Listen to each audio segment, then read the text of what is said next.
This story is a work of fiction. Any resemblance to real people or events is purely coincidental. Lila sat in the corner of the coffee shop, wearing a sweater that had seen better days. 10 years ago, to be exact. Her jeans were the kind you'd wear to clean out a garage, and her hair was tied back with the elastic band from yesterday's mail. She'd dressed this way on purpose. The worse she looked, the faster the date would end, and she could go home to Judas and pretend this whole blind date thing never happened. When the door opened and a man walked in, tall, dark hair, simple, button-down shirt, she felt her stomach tighten. He looked normal, nice even. That was the problem. Nice men were the ones who hurt you worst. He spotted her, walked over, and for 3 seconds just looked at her. Leela braced herself for the flicker of disappointment, the polite smile that meant he was already planning his escape. Instead, he smiled. Not the careful, social smile people use when they're hiding something. A real one, like he'd just found something unexpectedly good. "Lila?" he asked. "That's me," she said, and in her nervousness knocked over the sugar packets on the table. They scattered everywhere, little white packets sliding across the wooden surface like they were making a break for it.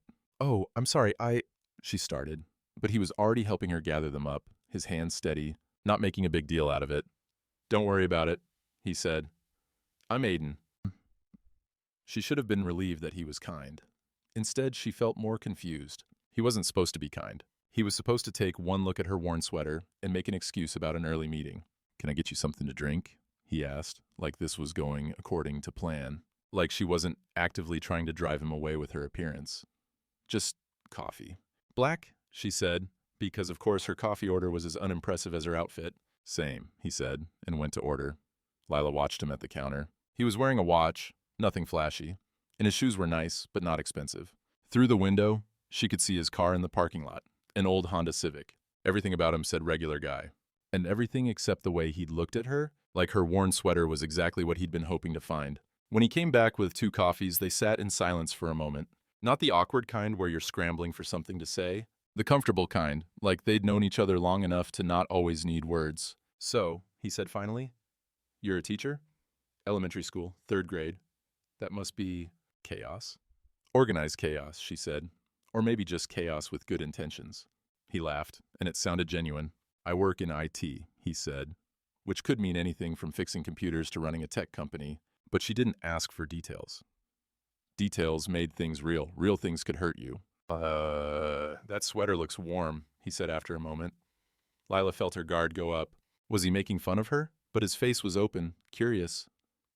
"It should be," she said carefully. "It's 10 years old." He laughed again, not at her, just laughed, like that was a perfectly normal thing to say, and he appreciated the honesty.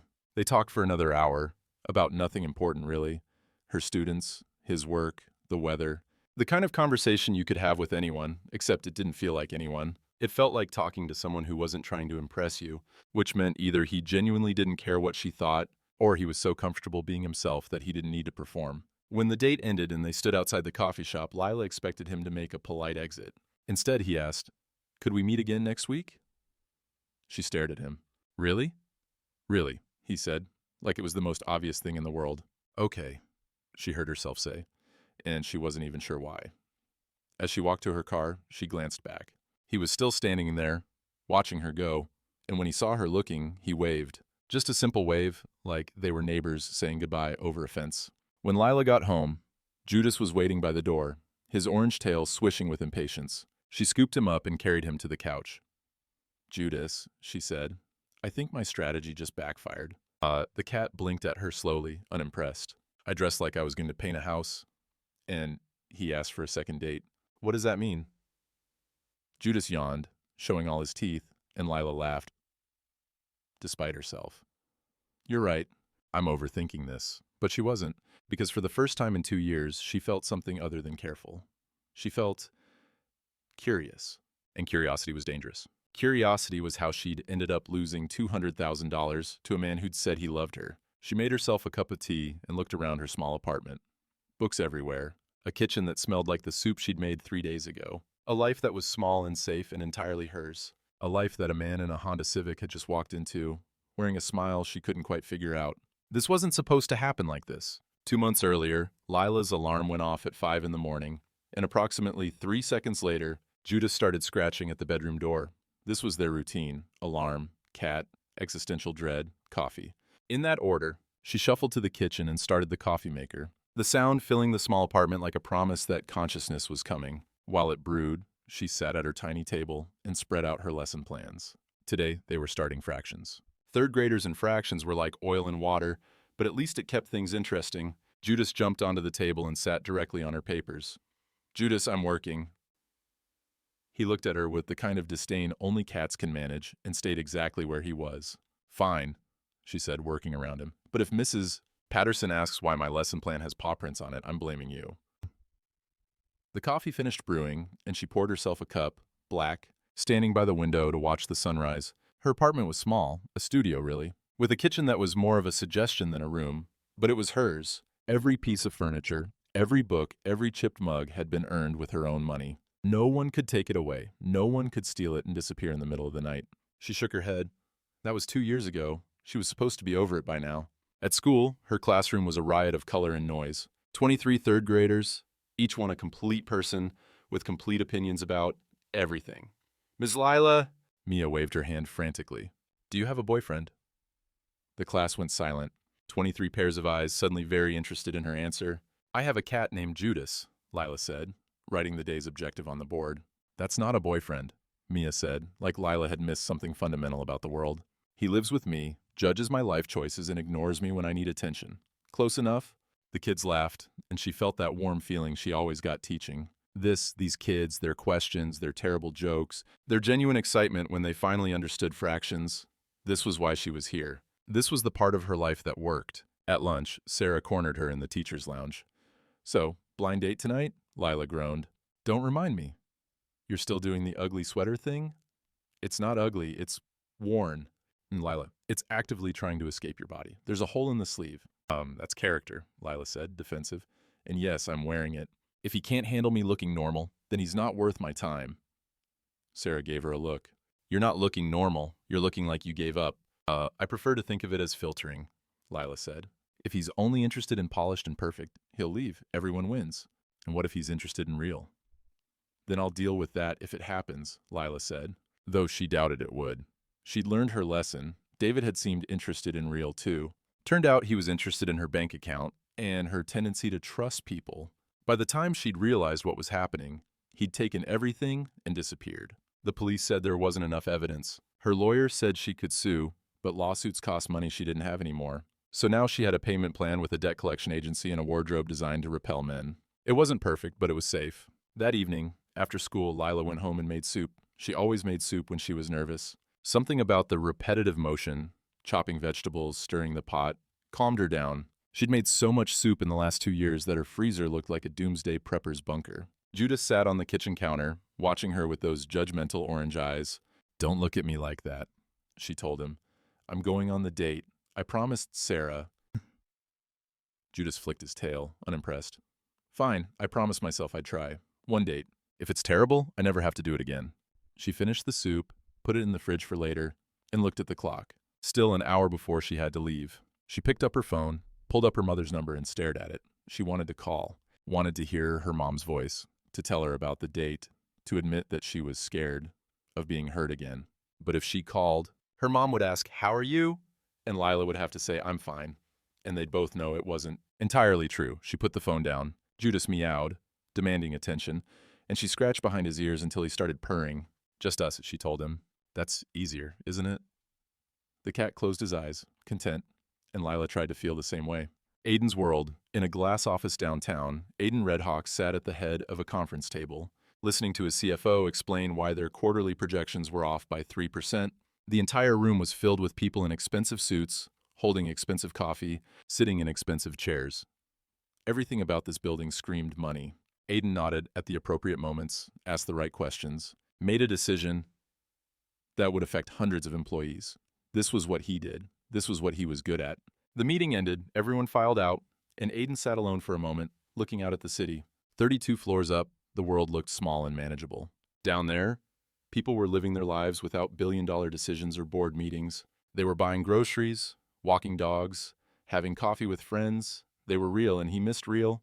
He packed up his briefcase, an expensive one his mother had given him, and took the elevator down to the parking garage, past his reserved spot with his name on it, past the luxury cars that belonged to other executives, to a 2015 Honda Civic with a dent in the passenger door. He'd bought it 6 months ago, paid cash, registered it under a fake company name. His brother Eric thought he'd lost his mind. His mother thought it was a phase. But Aiden knew exactly what he was doing. He was tired of people who saw him as a bank account, tired of women who Googled him before the first date, who knew his net worth before they knew his favorite color, tired of relationships that came with NDAs and suspicion. He wanted real. And to find real, he had to stop being the version of himself that came with a Wikipedia page. At his small rental apartment, not the family mansion, not the penthouse he technically owned, but a modest 2-bedroom in a normal neighborhood, Aiden changed out of his suit and into jeans and a regular button-down shirt, no designer labels, nothing that screamed money. In the bathroom mirror, he looked like a guy, just a guy, someone who could work in IT or accounting or any of 100 normal jobs. Someone, a woman, might actually get to know before deciding whether she liked him. His phone buzzed. Eric, you're really going through with the blind date thing? Yes, in the Honda? Yes, you're insane, probably. He put the phone away. Eric meant well, but he didn't understand. Eric had never had an ex-girlfriend sell private text messages to a tabloid, had never watched a relationship dissolve. When the woman realized she loved the lifestyle more than she loved him, Aiden didn't want to be suspicious, didn't want to assume the worst about everyone, but he also couldn't keep showing up to dates as Aiden Redhawk, tech CEO, and hoping for honesty. So he was showing up as Aiden, IT guy with a Honda, and he'd see what happened. His brother showed up at 7, letting himself in with the spare key Aiden should never have given him. You're really wearing that? Eric asked, looking at Aiden's outfit. What's wrong with it? Nothing, if you're going to teach a computer class at a community college. That's kind of the point, Aiden said, checking his watch, his cheap watch, bought specifically for this. In the car. What about it? Aiden, you're the CEO of a multi-billion-dollar company. You have a garage full of cars that cost more than most people's houses, and you're picking up a woman in a Civic. So, Eric sighed, what if she Googles you? Then she Googles me, and I'll deal with it. But at least I'll know she met me first. And this is because of Lauren, isn't it? Aiden didn't answer, which was answer enough. Lauren, who'd seemed so genuine, so real, right up until she'd sold their private conversations to the press, he'd learned his lesson. I'm just saying, Eric continued, there's honest, and then there's catfishing. I'm not catfishing. I'm just not leading with my bank account. Whatever helps you sleep at night, Eric said, heading for the door. Good luck. Try not to get dumped for being too poor. After he left, Aiden stood in the quiet apartment. Eric had a point. He was lying by omission. But he'd tried it the other way, and it hadn't worked. At least this way, if someone liked him, they liked him for reasons that had nothing to do with money. He grabbed his keys and headed out, hoping that somewhere in this city there was a woman who wouldn't care about his net worth. The next week, the second date almost didn't happen. Lila had spent 3 days convincing herself it was a bad idea, and another 2 days trying to figure out what to wear. In the end, she went with jeans and a slightly better sweater, still worn but with fewer holes. Aiden picked her up at 10 on Saturday morning, driving the same Honda, wearing jeans and a faded t-shirt that said something about a 5K run from 2019. Farmer's market? He suggested. Really? Unless you'd prefer a restaurant. No, the market's fine. Good, actually.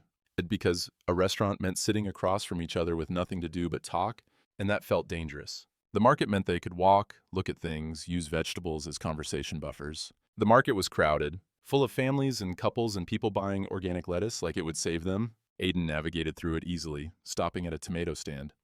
How much for a pound? He asked the vendor. $6. 6? Last week they were 5. The vendor grinned. Inflation. That's a 20% increase in 1 week. That's not inflation, that's highway robbery.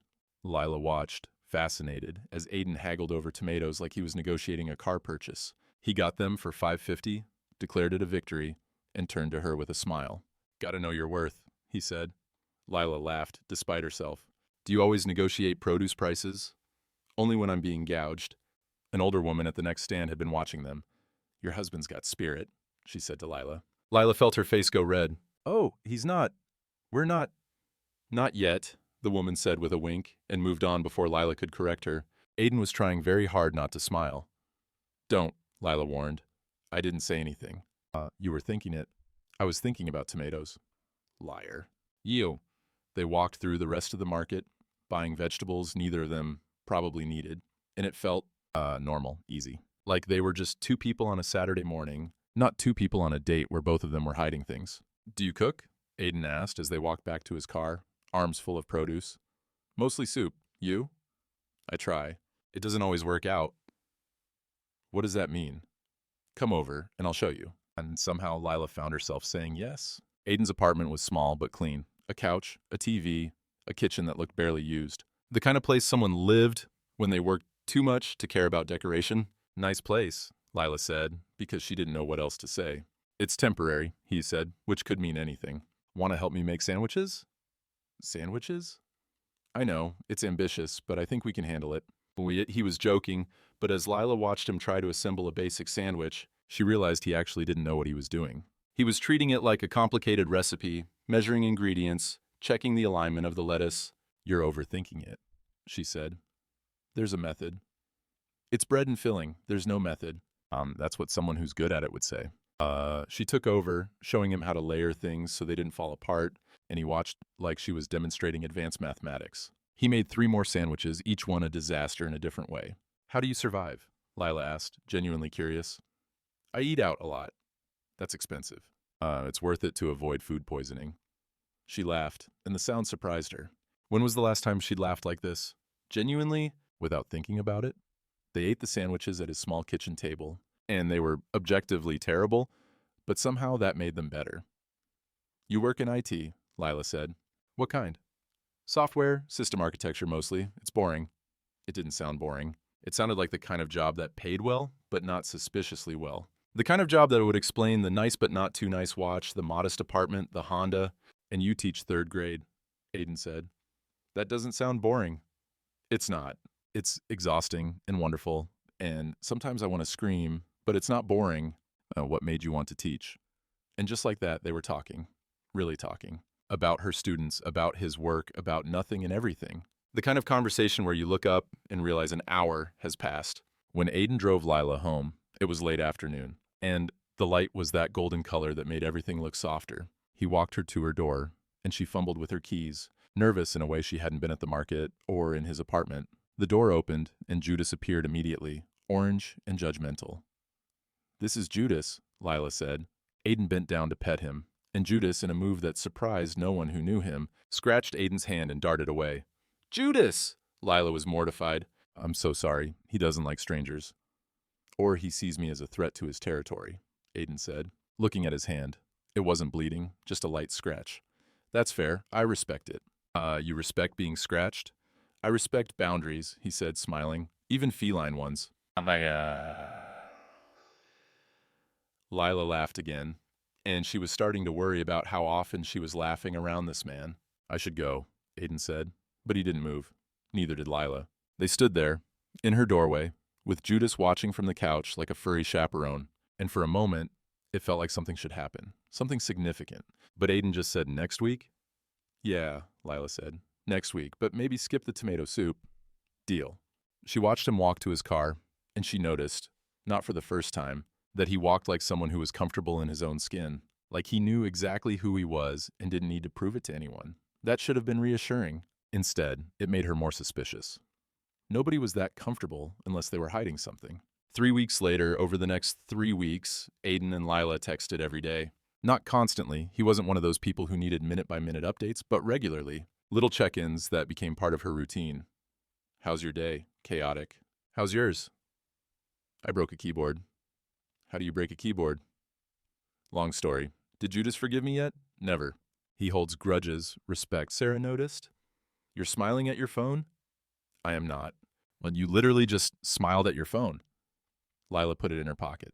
It's nothing. Nothing has a name and drives a Honda. Now, how do you know what he drives? I saw him pick you up last week. That's either a man who's financially responsible or financially challenged. Which is it? Does it matter? Lila, you're the one who got burned by a con artist. Yes, it matters. Sarah wasn't wrong. Lila had been thinking about it too. Aiden seemed genuine, but David had seemed genuine too, right up until he wasn't. How was she supposed to tell the difference? I'm being careful, Lila said. Good, because you deserve someone real. Their 3rd date was at a bookstore. Aiden's idea, and Lila had to admit it was a good one. Bookstores were safe. Low stakes. You could always pretend to be browsing if the conversation got awkward. Aiden found her in the mystery section, which didn't surprise her. You like mysteries? Love them, Lila said. There's something satisfying about a puzzle that actually has an answer. Unlike real life. Exactly unlike real life. He picked up a book, read the back cover, made a face. The detective is described as troubled but brilliant. That's every detective. And why can't we have a detective who's well-adjusted and mediocre? Lila laughed. Because that's a short book.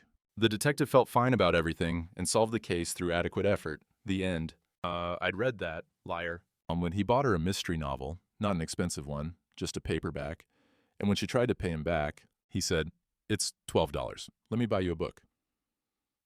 $12. Not 100. Not a grand gesture. Just $12? She accepted it because arguing about $12 would make it weird. After the bookstore, they got coffee and sat in the park. It was one of those perfect fall afternoons where the air was crisp, but the sun was warm, and everything felt temporarily perfect. "Can I ask you something?" Aiden said. "Sure." "The first date. The sweater. Were you testing me?" Lila felt her guard go up. "What do you mean?" "You dressed like you didn't care. Was that intentional?" She could lie. Should probably lie. But he'd asked directly, and something about the way he asked, genuinely curious, not accusatory, made her tell the truth. "Yes, I was trying to filter out anyone who only cared about appearances." "Did it work?" "Well, you're still here." "So I passed the test." "I guess so. What about you? You drive a Honda and live in a small apartment. Are you testing me too?" For just a second, something crossed his face. Not guilt exactly, but something. "Maybe we're both just trying to find someone real," he said. It wasn't an answer, but Lila let it go.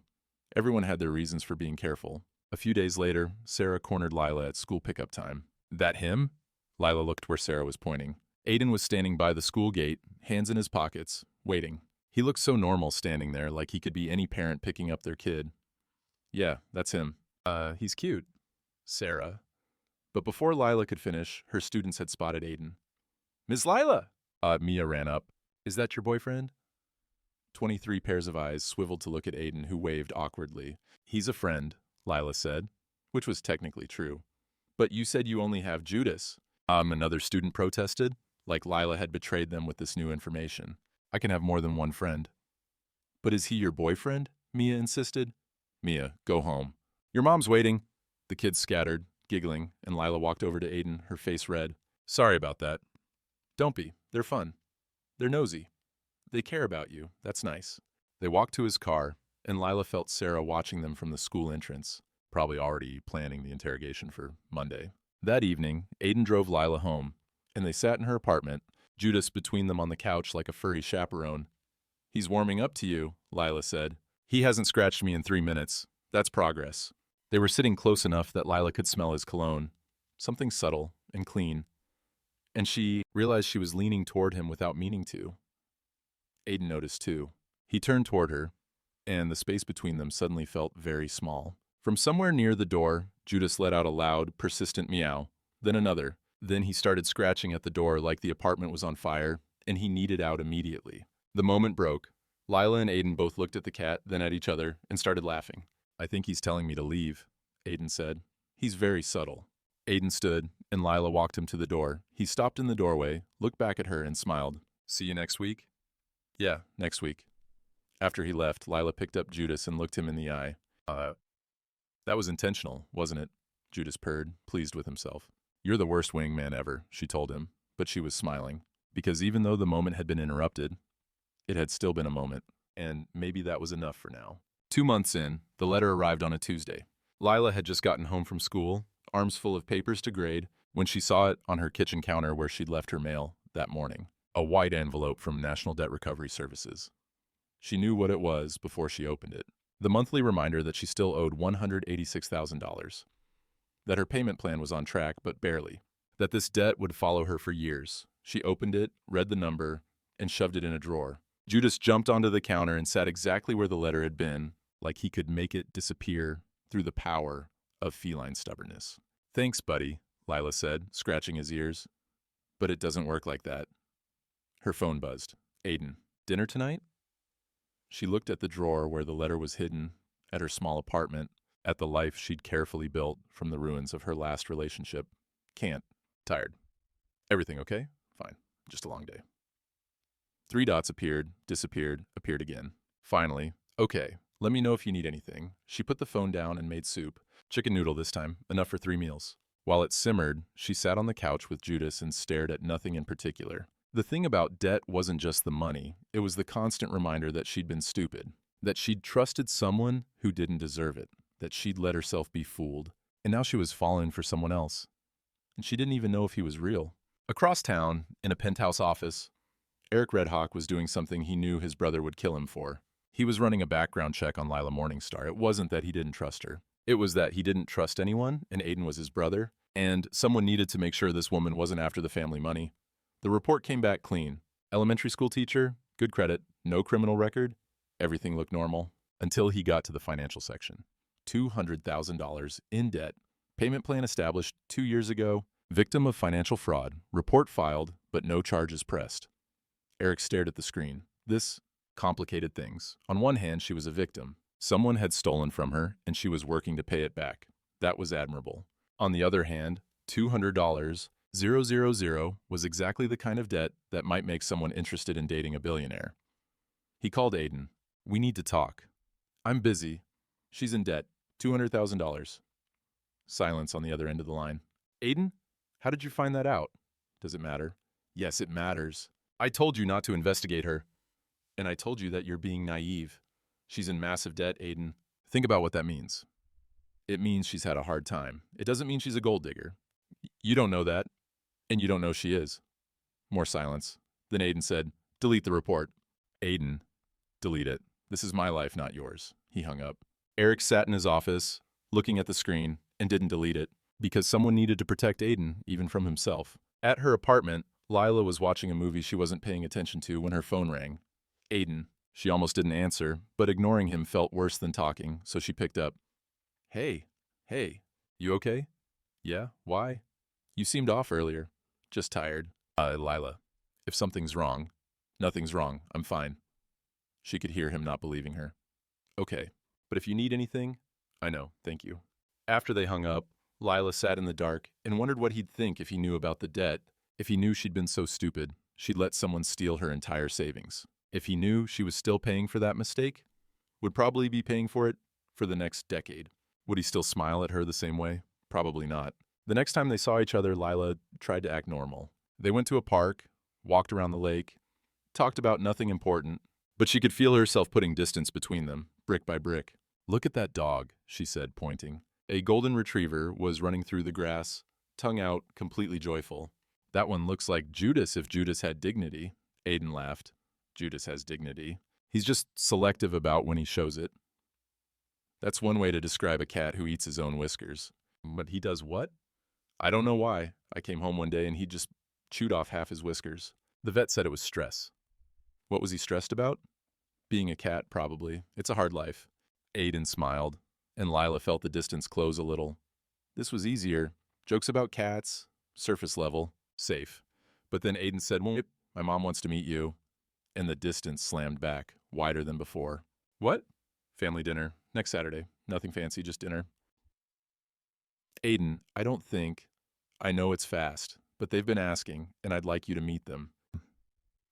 Lila looked at him, at his honest face, his hopeful expression, and she wanted to say no. Wanted to protect herself from whatever this was leading to, but instead she said, okay, because she was an idiot who didn't learn from her mistakes. That night, Lila sat on her couch with Judas and whispered, if they know who I really am, they'll probably kick me out. Judas purred, unconcerned. You don't get it, she told him. You don't have to meet anyone's parents. You don't have to pretend to be someone you're not. The cat stretched, yawned, and resettled himself on her lap. You're right, she said. I'm overthinking this. It's just dinner. But it wasn't just dinner. Dinner with parents meant serious. Meant they were moving towards something real. And real things required honesty. And Lila was starting to realize she had no idea who Aiden really was. The dinner. Aiden picked Lila up at 6, and she'd dressed carefully. Not the worn sweater, but not anything too fancy either. Something in between. Something that said, I made an effort, but I'm still me. You look nice, Aiden said when she got in the car. Thanks, so do you. They drove in comfortable silence for a while, until Lila realized they were heading to a part of town she'd only seen on TV, gated communities. Tree-lined streets, houses that were actually estates. Where are your parents exactly? She asked. Just ahead. They pulled up to a gate. Aiden entered a code, and they drove through. The house, mansion really, was enormous. 3 stories, perfectly landscaped, the kind of place that came with a staff. Lila felt her stomach drop. Aiden, what is this? He parked the car and turned to her. Lila, I need to tell you something. You said you work in IT. I do. I run an IT company, a tech company. I'm the CEO. She stared at him, at the mansion, at the man she thought she knew. You lied to me. I didn't lie. I just didn't tell you everything. That's the same thing. I wanted you to know me first. Before the money, before the job title, before all the things that make people act differently. And Lila felt like she couldn't breathe. How much money are we talking about? Does it matter? Yes, it matters. You've been pretending to be normal. I am normal. I'm still the same person. You're a billionaire. The word hung between them. So that changes everything? Aiden asked quietly. It changes that I don't know who you are. A tap on the window made them both jump. An older woman, clearly Aiden's mother, was standing there smiling politely. There was no way out now. Inside, the house was exactly as intimidating as Lila expected. High ceilings, expensive art, furniture that looked like it came from museums. Aiden's mother, Eleanor, greeted her with cool politeness. His father, Richard, shook her hand with the same careful distance you'd give a potential business partner. Eric, Aiden's brother, looked at her with something that might have been sympathy. They sat at a dining table that could seat 20, just the 5 of them, and Lila felt smaller with every passing second. So Lila, Eleanor said, what do you do? I'm a teacher, elementary school. How nice. The way she said it, it sounded like anything but nice. It sounded like how quaint or how small. Lila felt herself shrinking. This was a mistake. She shouldn't be here. These people weren't her people. Teaching is important work, Richard said, though he didn't sound convinced. It is, Lila said, forcing herself to sit up straighter. Someone has to teach kids to read before they can grow up and run companies. Aiden's mouth twitched, almost a smile. Eleanor didn't smile. Our family has certain standards. I'm sure you understand. And there it was, the polite way of saying, you're not good enough. Lila could have stayed quiet. Should have stayed quiet. But something about the pristine dining room and the careful politeness made her angry. This croissant is amazing, she said suddenly. What kind of butter do you use? Everyone stared at her. I bake with my students, Lila continued, like this was a completely normal topic change. I'm always curious about technique. Eleanor looked baffled. I'm not sure. The chef handles that. Right, of course. An awkward silence fell over the table. Then Lila said calmly, I understand you have standards. I have standards too, like honesty. She looked directly at Aiden when she said it, and he had the grace to look guilty. Eleanor's eyes narrowed. I'm not sure what you're implying. I'm not implying anything. I'm just saying that I value honesty in relationships, in life. If someone lies to me, even by omission, I consider that a problem. The dinner continued in painful, polite silence after that. Nobody knew what to say, and Lila wasn't going to fill the silence with apologies. She'd said what she needed to say. The drive home was worse than the dinner. Aiden kept his eyes on the road. That was, don't, on Lila. I'm sorry. You should have told me. From the beginning, you should have told me. And if I had, would you have agreed to meet me? I don't know, but at least I would have had the choice.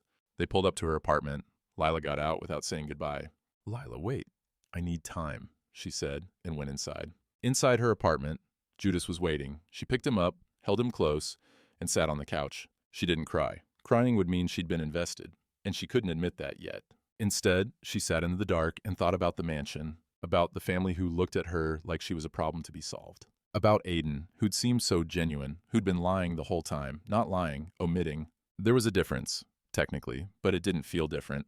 And underneath all of it, the thought she couldn't shake. He's rich. I'm in debt. Everyone will think I'm with him for money, even if she wasn't, even if she'd fallen for the guy in the Honda who couldn't make a sandwich. They'd think it anyway. 2 months apart, Aiden spent the first week after the dinner calling. Lila didn't answer. He sent texts. Short ones at first, then longer ones, then desperate ones. I'm sorry. Please, let me explain. I never meant to hurt you. I was trying to find something real. I found it with you. She read them all and didn't respond.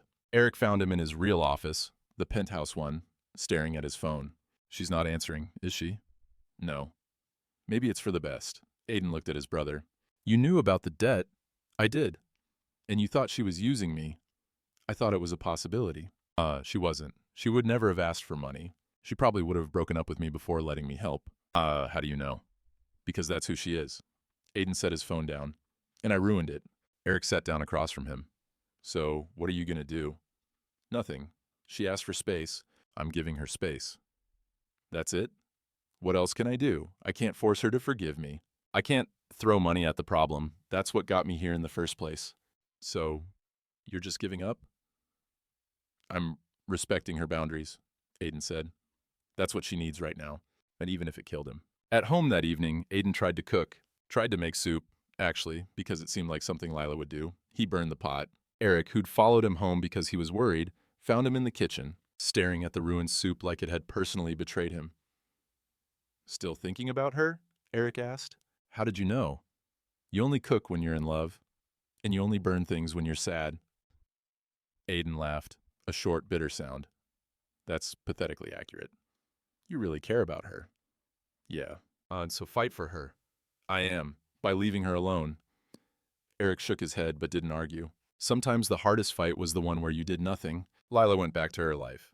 Teaching, grading papers, making soup, petting Judas, everything exactly as it had been before Aiden, except it wasn't. Sarah noticed. You look exhausted. I'm fine.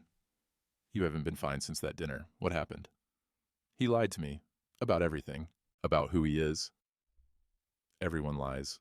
A little. At the beginning. He's a billionaire, Sarah. A billionaire. And Lila gestured at herself. At her worn cardigan, her sensible shoes, her life that fit in a studio apartment.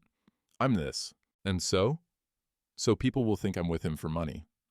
Are you with him at all? No, we broke up. Sort of.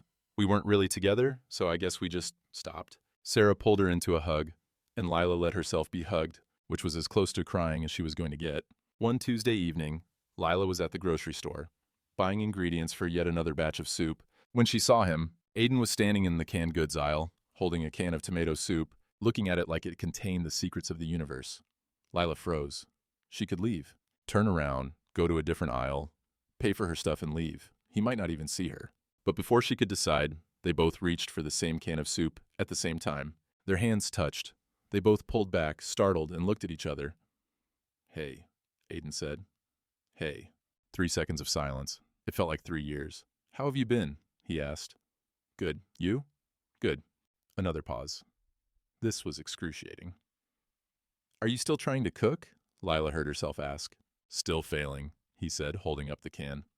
Thought I'd try again anyway. Despite everything, Lila smiled. Just a small one. How many pots have you burned? This month? 3? That's actually impressive. I'm dedicated. And they stood there, in the soup aisle of a grocery store, and suddenly Lila felt tired. Tired of being angry, tired of being careful, tired of protecting herself from someone who'd only been trying to protect himself too. Do you want to get coffee? She asked. Aiden looked surprised. Really? Really? They left their carts, he could come back for the soup later, and walked to the coffee shop on the corner, the same one where they'd had their first date, though neither of them mentioned it. They ordered, sat down, and for a minute, neither of them spoke. Finally, Lila said, I'm sorry. You're sorry? Lila, I'm the one who lied. You didn't lie. You withheld information, which is different. And I was so focused on protecting myself that I forgot you might be trying to do the same thing. I should have told you sooner, before the family dinner, before you met my mother, who is terrifying on her best days. She is pretty terrifying. She liked you, by the way. She absolutely did not. Okay, she didn't. But my father said you had spine, which from him is a compliment.